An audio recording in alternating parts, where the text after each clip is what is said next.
नमस्कार, आप सभी का Anganwadi up to date channel में एक बार पुनः स्वागत है। मैं सत्यजीत सिंह, बाल विकास पदाधिकारी। जैसा कि आप लोग जा रहे हैं कि सहयोग ऐप लॉन्च हुआ है, जिसमें सहयोगात्मक पर्यवेक्षण मुख्य सेविकाओं को किया जाना है।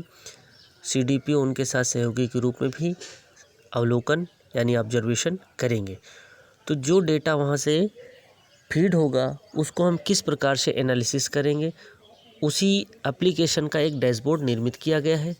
इस डैशबोर्ड पर हम किस प्रकार से काम करेंगे, यह डैशबोर्ड कैसे चलेगा, तो सर्वप्रथम आपको बताना चाह रहे हैं कि सहयोग ऐप का जो डैशबोर्ड है, यह जो आपके सम्मुख दिख रहा है, यह डैशबोर्ड लैपटॉप या डेस्कटॉप पर ही चलेगा।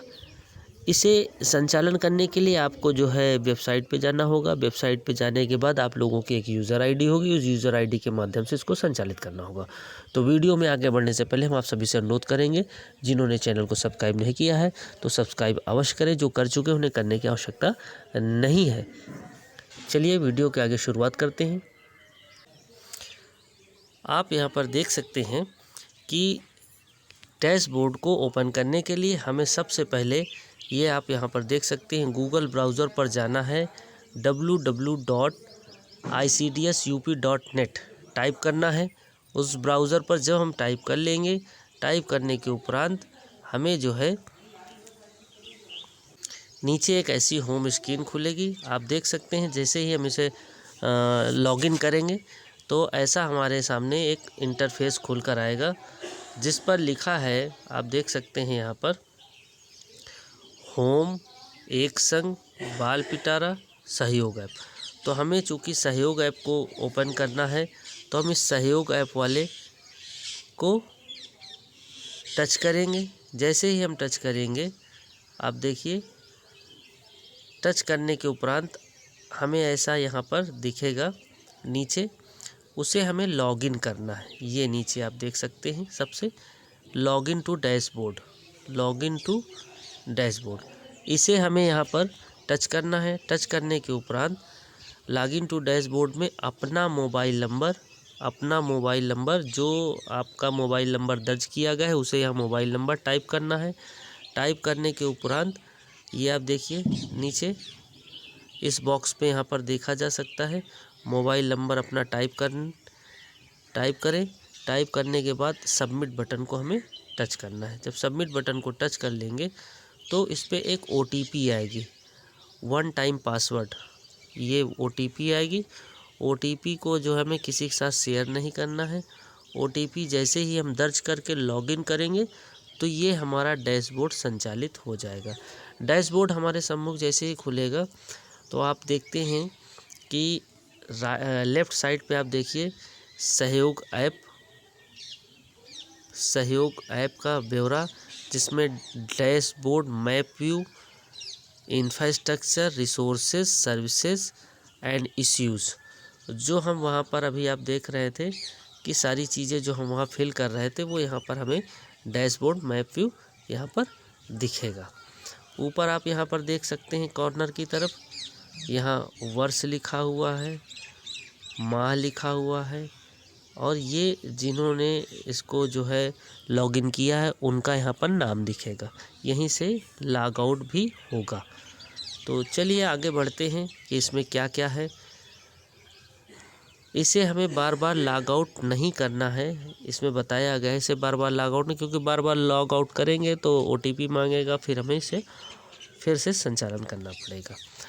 तो आगे अब चलते हैं कि हमें, ये तो लॉगिन की प्रक्रिया है कि हम वेबसाइट पे गए और लॉगिन किए। लॉगिन करने के बाद जो लेफ़्ट साइड हम आपको बता रहे थे, आप देखिए कि लेफ़्ट साइड क्या क्या है, 6 मीनू दिखेंगे, जिसमें dashboard, map view, infrastructure, resources, services, मुद्दे, इश्यूज़, जियो टैगिंग, ये सारी चीज़ें यहाँ पर खुल कर के आती हैं। अब चूँकि डैशबोर्ड, मैप व्यू को जब हम टच करेंगे, ये डैशबोर्ड, मैप व्यू जो आपके सम्मुख दिख रहा है यहाँ पर, जब डैशबोर्ड, मैप व्यू को हम टच करेंगे तो इसमें 75 डिस्ट्रिक्ट का मैप दिखेगा। उसमें 3 कलर का प्रयोग किया गया है, लाल, पीला और हरा। ये मानक है, लाल, पीला, हरा वही है अच्छा, खराब और अच्छा प्रदर्शन, खराब प्रदर्शन और औसत प्रदर्शन। इसमें कुल आप देख सकते हैं 11 प्रमुख संकेतकों को इसमें रखा गया है। इन 11 प्रमुख संकेतकों के माध्यम से डैशबोर्ड को संचालित करेंगे। अब वो कौन कौन से 11 प्रमुख संकेतक हैं आप देख सकते हैं नीचे, ये यहाँ पर कौन कौन से 11 प्रमुख संकेतक हैं। ये सहयोगात्मक पर्यवेक्षण विजिट, जो 15 आंगनवाड़ी केंद्रों का निरीक्षण किया जाना है, पर्यवेक्षण किया जाना है मुख्य सेविका के द्वारा, उसका प्रदर्शन होगा 75%। यदि विजिट हुई है तो लाल श्रेणी में रहेगा, और 75 से 90 के बीच में रहेगा तो पीली श्रेणी, और 90% के ऊपर कोई विजिट करेगा तो वो हरी श्रेणी में रहेगा। तो ये यहाँ पर हम इसे देख सकते हैं। विजिट का क्या माध्यम रहेगा, CDPO द्वारा जो विजिट करने हैं वो 10 आंगनवाड़ी केंद्रों को विजिट करना है, उसे यहाँ पर दिखाया गया है। तो इस प्रकार से सहयोगात्मक पर्यवेक्षण की विजिट। फिर इसी में आप THR की आपूर्ति का जो है THR की आपूर्ति का ब्यौरा और वितरण देख सकते हैं इसी डैशबोर्ड के माध्यम से। अगले संकेतक में आप देख सकते हैं ग्रोथ मॉनिटरिंग इंफ्रास्ट्रक्चर। फिर आप देख सकते हैं ECCE early child care education कितना हुआ है, उसके आधार पर हम यहाँ पर देख सकते हैं। एक मुख्य बात है कि हर महीने 15 आंगनवाड़ी केंद्रों का विजिट करना होता है। तब तक आंगनवाड़ी केंद्र नहीं दोहराना है जब तक कि उसके सेक्टर के अंतर्गत आने वाले सभी केंद्रों का विजिट पूरा नहीं हो जाती। एक कन्फ्यूजन था, कई लोग इसमें चर्चा कर रहे थे कि किस प्रकार से हम क्या दोबारा उस पर विजिट नहीं कर। जब तक प्रत्येक मुख्य सेविका के पास अगर 25 सेंटर हैं, जब तक 25 सेंटर 100% वो विजिट नहीं कर लेती, तब तक किसी दूसरे आंगनवाड़ी केंद्र को दोहरा नहीं सकते हैं। जब 25 केंद्रों की विजिट पूरी हो जाएगी तब उसे रिपीटेशन कर सकते हैं। आगे जब इसमें बढ़ते हैं तो 3 विजिट जो ऊपर बताया जा चुका था पहले सत्रों में कि अगर कोई विजिट छूट जाती तो उसका स्पेसिफिक कारण देकर हम आगे बढ़ सकते हैं। तो ये डैशबोर्ड का हमारा पूरा सिस्टम है। इंफ्रास्ट्रक्चर में जो संकेतक है आप देख सकते हैं, जो हमारा इंफ्रास्ट्रक्चर है, ये इंफ्रास्ट्रक्चर में स्टार रेटिंग दिखाई गई है 5 स्टार 4 3 2 1। तो ये स्टार रेटिंग के आधार पर हम अपने इंफ्रास्ट्रक्चर को देख सकते हैं। आगे चलेंगे, जैसे एक इंफ्रास्ट्रक्चर का उदाहरण दे सकते हैं कि ये कहीं का डमी डेटा भरा हुआ है 2530। यहाँ पर आंगनवाड़ी सेंटर हैं, कुल कितने 2530। इसमें 5 स्टार रेटिंग वाले कितने हैं 177, 4 स्टार 178। फिर ये इसमें भी सारा कुछ बताया गया है ब्यौरा 5 स्टार 3 स्टार 2 स्टार। इनके संकेतकों के माध्यम से कि कौन सा आंगनवाड़ी केंद्र कहाँ पर चल रहा है, पानी पीने की सुविधा है कि नहीं, आप यहाँ पर देख सकते हैं कहाँ चल रहा है, पानी पीने की सुविधा है कि नहीं, शौचालय सुविधा, बिजली कनेक्शन, पोषण वाटिका है कि नहीं, फिर साफ़ सफाई है कि नहीं, उस पर 4 दीवारी है कि नहीं, फर्श, दरवाज़ा, खिड़की, बाला चित्रकारी, ग्रीन बोर्ड, फर्नीचर, अलमारी।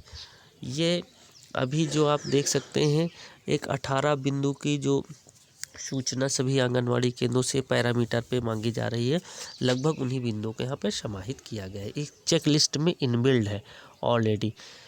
अब इंफ्रास्ट्रक्चर को हम लोग जो देखेंगे उसका यहाँ पे अलग अलग क्राइटेरिया दिया गया है।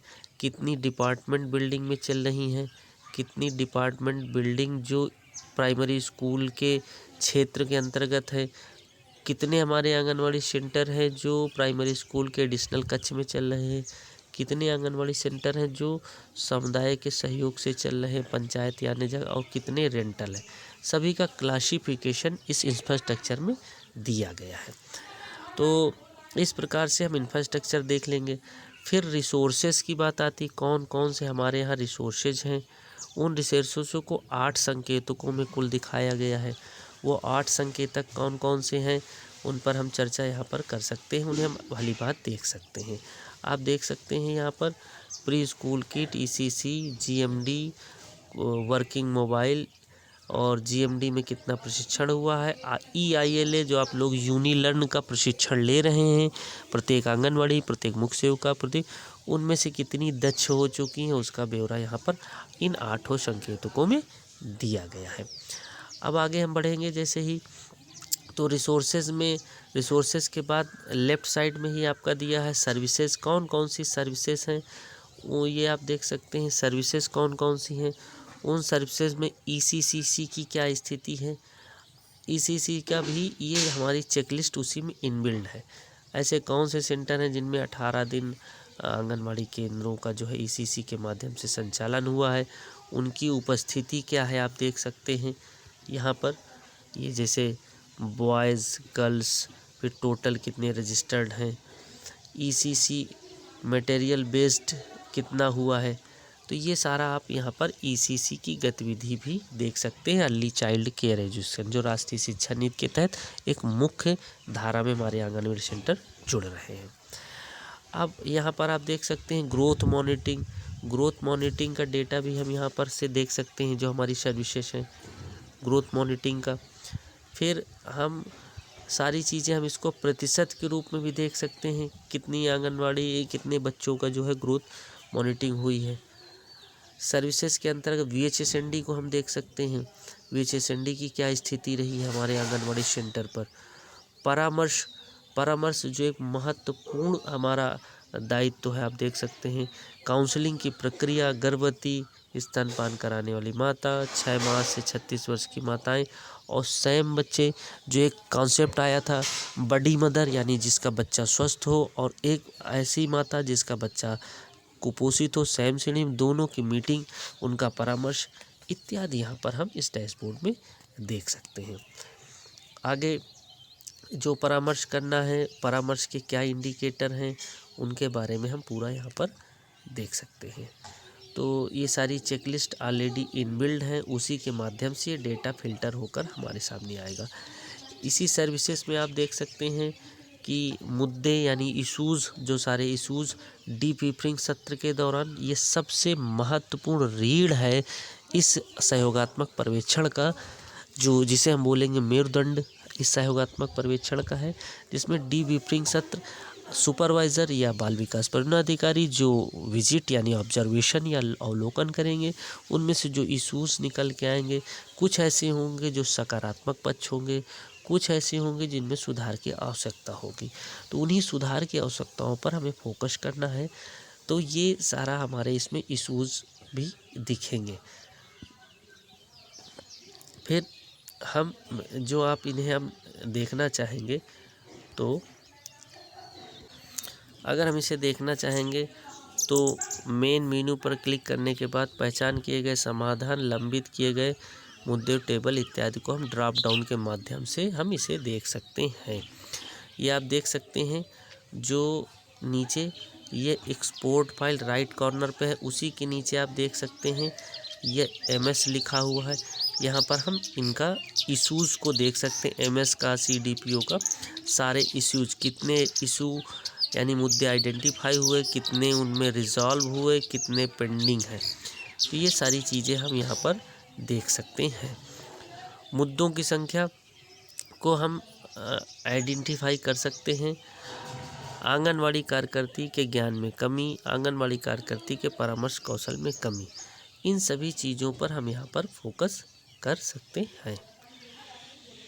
अब आगे हम बढ़ेंगे, आगे जैसे इसमें बढ़ेंगे, वृद्धि निगरानी उपकरणों की अनुपलब्धता, ECC गतिविधियों में कोई जगह है या नहीं, ये सारे जो इश्यूज रेज होते हैं उन्हें हम यहाँ पर ख़त्म करेंगे। CB में पुरुष शामिल नहीं थे, EC संसाधनों की कमी, 3 से 6 वर्ष के बच्चों का मूल्यांकन नहीं किया जा रहा है, या आयरन की अनुपलब्धता। तो सारे मुद्दे जो हम इन्हें रेज करेंगे और किसके लेवल से हल होने, उन्हें हल ज़रूर करेंगे, नहीं वो डिफ़ॉल्ट की श्रेणी में दिखता रहेगा।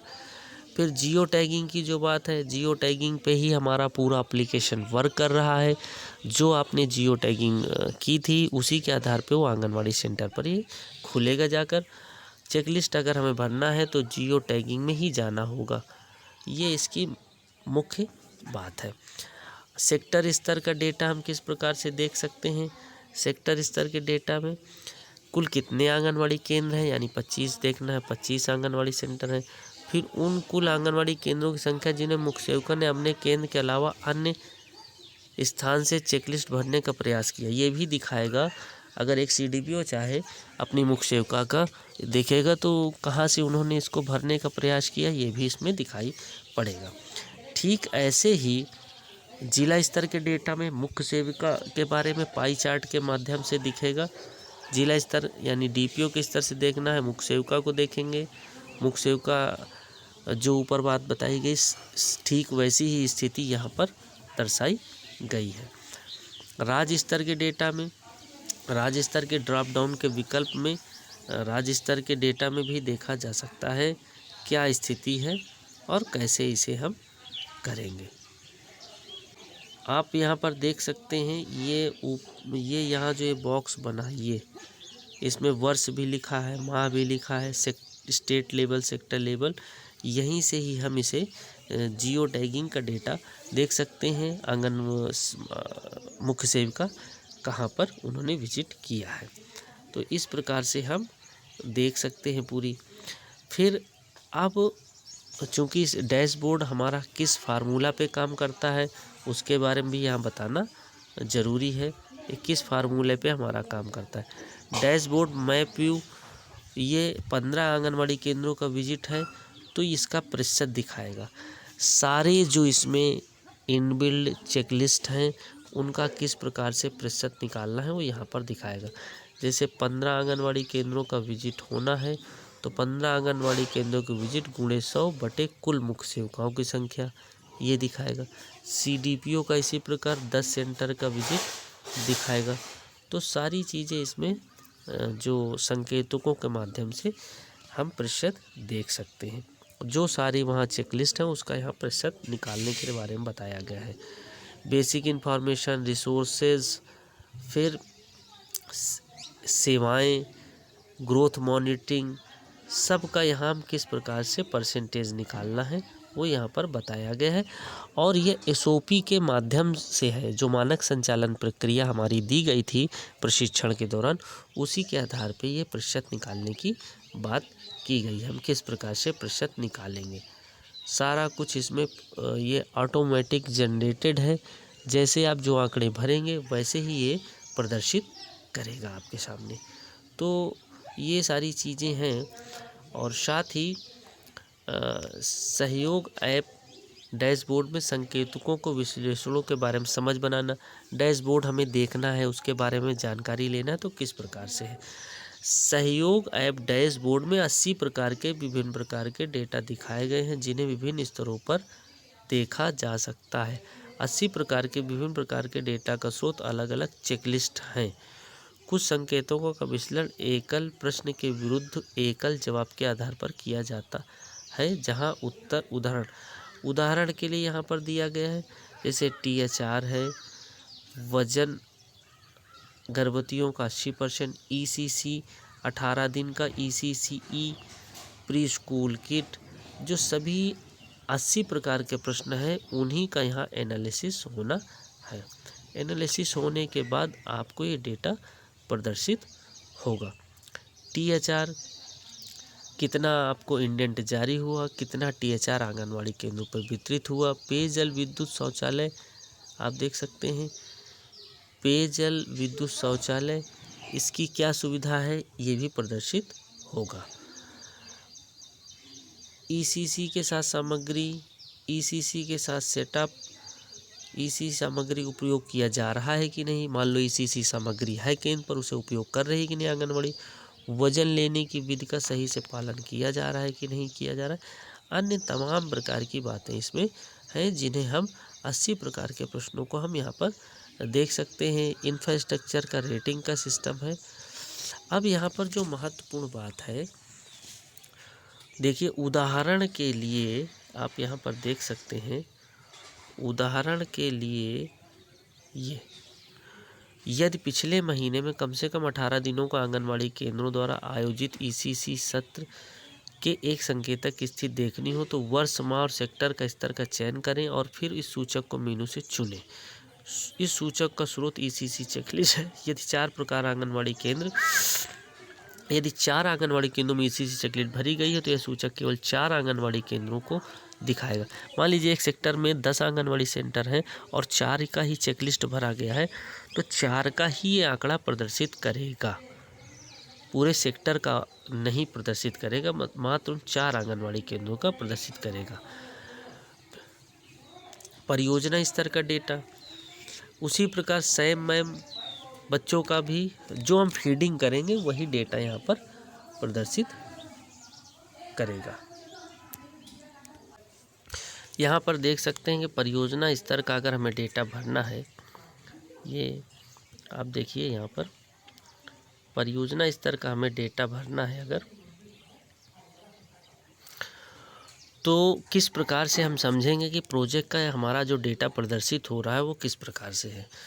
जैसे यदि हम ग्रोथ मॉनिटरिंग की ही बात करें तो मेनू, जो हमारा मेनू है वहाँ से संकेतक का चयन करेंगे, फिर ग्रोथ मॉनिटरिंग जहाँ पर चेकलिस्ट है।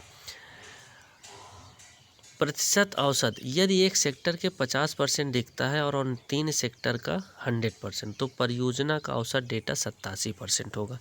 यानी अगर कुछ सेक्टर अच्छा कार्य किए होंगे, कुछ खराब किए होंगे, तो अच्छा और खराब का जो औसत निकलेगा चारों सेक्टर का, उसका यहाँ प्रदर्शित होगा।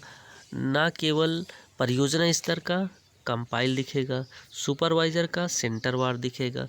तो ये हम इससे पता लगा पाएंगे हमारा कौन सा सेंटर या कौन सा सेक्टर लैग कर रहा है। कहने का तात्पर्य है जितने आंगनवाड़ी सेंटरों का डेटा भरा जाएगा, जितनी सेक्टर की मुख्य सेवकों द्वारा डेटा भरा जाएगा, उसी का कंपाइल औसत यहाँ पर दिखेगा। ये समझने के लिए है। इसी प्रकार जिला स्तर का डेटा राज्य स्तरीय, यानी वहाँ पर वो जो देखना चाहेंगे तो राज्य स्तरीय के आधार पर वो देख सकते हैं, जिला स्तरीय और राज्य स्तरीय। तो वो जिला के आधार पर प्रदर्शन निकालेंगे कि किस प्रकार से जिला स्तरीय डेटा हमारा सभी डिस्ट्रिक्टों के माध्यम से सब उनका डेटा कंपाइल होगा तो उनका एक औसत वहाँ पर दिखेगा। अब जो मुख्य बात है कि ये डेटा हमारा कैसे सही रहे, उस पर हम मॉनिटरिंग सही से करें। तो ये यहाँ पर ये बात बताई गई, डेटा निर्णय लेने में उनकी मदद, मुख्य सेविका बिना किसी पक्षपात के सहयोग आपका सही डेटा भरे। एक मुख्य सेविका का मुख्य उत्तरदायित्व है बिना किसी पक्षपात के डेटा को सही सही अवलोकित करके यहाँ पर भरे, तभी वो हम उसका एनालिसिस कर पाएंगे। सहयोग ऐप डैशबोर्ड में भरे गए डेटा अलग अलग अवधि, अलग अलग स्तर, अलग अलग संकेतकों के लिए एक्सेल फाइल में निकाला जा सकता है। यहाँ पर जो डेटा भरा जाएगा उसकी हम एक्सेल सीट भी निकाल सकते हैं। आप नीचे देख सकते हैं कि एक्सेल सीट निकाली गई है। एक्सेल सीट के आधार पर हम मूल्यांकन भी कर सकते हैं, ये देख सकते हैं। तो ये बहुत अच्छा है, एक्सेल सीट पर निकाल कर उसको जो है हम फिल्टर करके अपना देख सकते हैं। अंतिम और महत्वपूर्ण नोट, अंतिम और महत्वपूर्ण बात क्या है आप यहाँ पर देख सकते हैं। जो महत्वपूर्ण बात बताई गई है, केवल मुख्य सेवकों द्वारा विभिन्न चेकलिस्ट के माध्यम से भरे गए डेटा ही सहयोग ऐप डैशबोर्ड में दिखाया गया है। इसलिए यह सुनिश्चित करने की सलाह दी जाती है कि मुख्य सेविका सहयोग ऐप का उपयोग ज़्यादा से ज़्यादा करें, सूचनाओं को सही सही भरें। उत्तर प्रदेश की पोषण स्थिति में गुणवत्ता में बदलाव काफ़ी हद तक मुख्य सेविका और CDPO, प्रभारी CDPO पर निर्भर करता है, क्योंकि मुख्य सेविका द्वारा भरी गई सही जानकारी ICDS के राज्य स्तरीय अधिकारियों उचित आवश्यक निर्णय लेने में मदद कर सकती है। यहाँ पर जो डैशबोर्ड में जो भी डेटा हमें मिलेगा वह मुख्य सेविका के द्वारा इनबिल्ट चेकलिस्ट में जो भरा जाएगा उसी के माध्यम से हम डैशबोर्ड पर देख पाएंगे। तो मुख्य सेविका की बहुत अच्छा प्रशिक्षण करने के उपरांत कि आप लोग इसमें डेटा, चाहे वो जो 8 चेकलिस्ट है वहाँ पर सहयोग ऐप में इंफ्रास्ट्रक्चर, VHSND, ग्रोथ मॉनिटरिंग, इत्यादि जो रिसोर्सेज, तमाम तरह के जो वहाँ पे हमारी जो 8 चेकलिस्ट हैं उन पे विधिवत उनका प्रशिक्षण हो। प्रशिक्षण होने के उपरांत ही वो चेकलिस्ट को भरना प्रारंभ करें, जिससे हमारे डैशबोर्ड में जो मंथली ईयरली जो डेटा निकल कर आएगा वो बहुत अच्छा होगा, और जिसकी रेटिंग हम करेंगे कौन सा अच्छा है, कौन सा कम अच्छा है, कौन सा बेहद ख़राब है। बेहद ख़राब वाले में हमारी ज़्यादा विजिट लगाने की आवश्यकता होगी, उनको दक्ष रूप बनाने के लिए प्रशिक्षण करना होगा, तो डेटा सही भरा जाए, जिससे हम सहयोगात्मक आय पर्यवेक्षण की जो मूल संकल्पना है उसको हम फलीभूत कर पाएँ। आशा करता हूँ कि मेरा ये वीडियो आप सभी को पसंद आएगा। आप लोग इसे ज़्यादा से ज़्यादा लाइक और शेयर करेंगे। धन्यवाद। आप सभी का दिन शुभ हो।